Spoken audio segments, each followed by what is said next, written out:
show where we nurture your reading culture. This is the very first video podcast that I'm doing, by the way, and the Cool. very first guest. So with us is Sara Rahnama, the writer of The Future Is Feminist, Women and Social Change in Interwar Algeria. We are also going to have an interesting discussion later. So I'm very excited to have you with us. Thank you. Thank you for having me. Thank you for joining, and thank you also for being here in Algeria and like exchanging with us about your book. Sure. So I'm not gonna make this long. I also want to dive into your book. So Yeah. tell us all about it in a general way. What does it talk about? What is it, and why did you decide to write about it? Sure. So the book is looking at a really interesting moment in colonial history. It's looking at the 1920s and the 1930s. And what I love about that period is that so many futures seemed possible in that moment. I think in a later moment, by the 1940s, for example, people had kind of lost hope that there was any chance of reforming the French colonial system. But in the 20s and 30s, you still have Algerians envisioning multiple kinds of futures. Some people are thinking about a French Algeria. Some people are thinking about an independent Algeria. Some people are thinking about pan-Arab or pan-Islamic connections to the rest of the Middle East. And so that's one of the reasons that's really interesting to me. There's just this real creative political imagination. Now, within that context, what my book talks about is discussions about women and how a wide range of social actors felt that women's advancement was critical to Algerian society's ability to advance, even under the constraints of colonialism.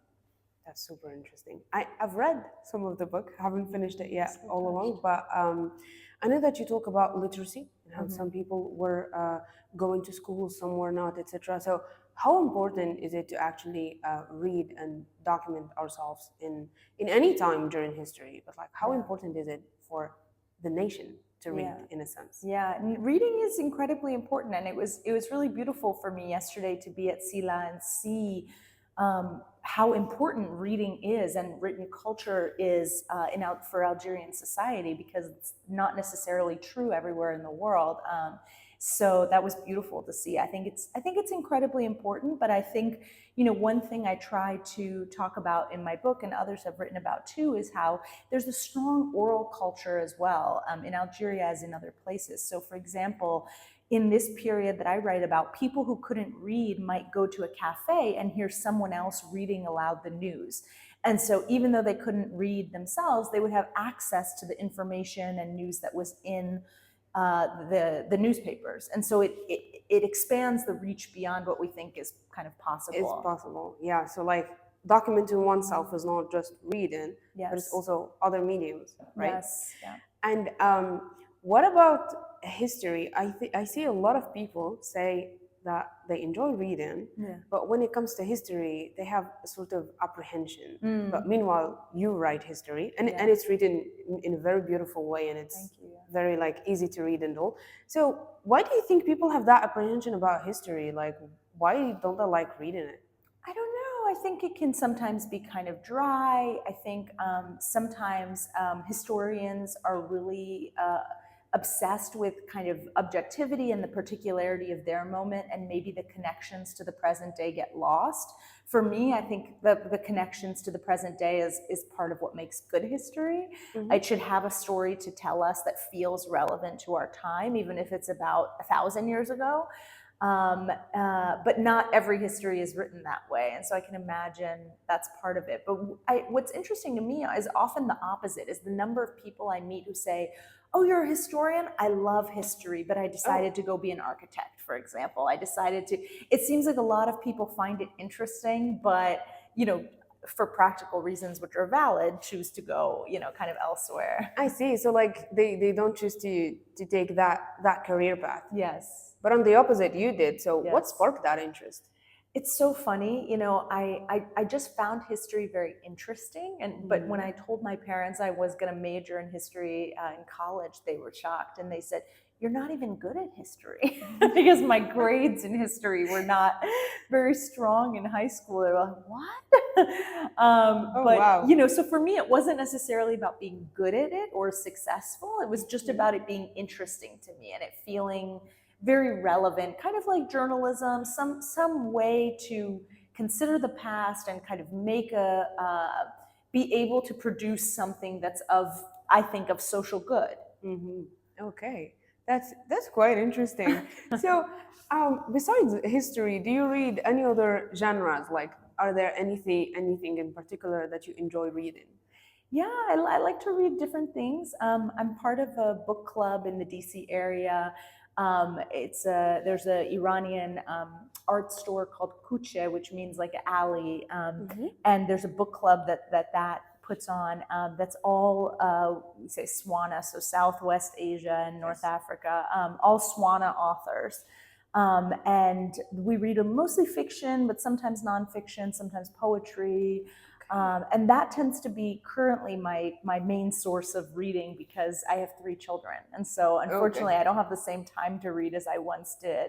But I love that book club because we've read so many great books in it. And yeah, it's just so fun. That's so lovely. What's the latest book you're with the book club? Oh, that's a great question. It was called The Anthropologists, and it was by a Turkish writer whose name I'm forgetting at the moment, but it was interesting. Yeah. Okay, interesting. Wow. That's so cool. But yeah, I guess reading with like 3 kids and like a family and all is not always easy. Yeah. A lot of people get busy and so they can't read. What do you think for like new readers who want to get into history could be possibly like a good beginning in terms of like maybe authors or like books specifically? So where can they start? Oh, that's such a good question. It's hard to suggest a single author. I think it really depends on the interests of the person, because that's what's going to make this kind of nerdy thing of history. That's what's going to make it interesting to you. Is if you're interested in, Algerian women, I've got a great book to recommend. Yeah, if you're interested, I'm recommending this one because I've read it. Thank you. If you're interested in like the history of, leftist politics and organizing in the United States, I love the work of Robin Kelley, for example. There's, it depends on your interest. So I think be guided by that and try and use that as a kind of entry point to choose something to read. Great. If we can backtrack to your beginnings in reading, can you remember the very first novel you've ever read or the author you used to read when you were young?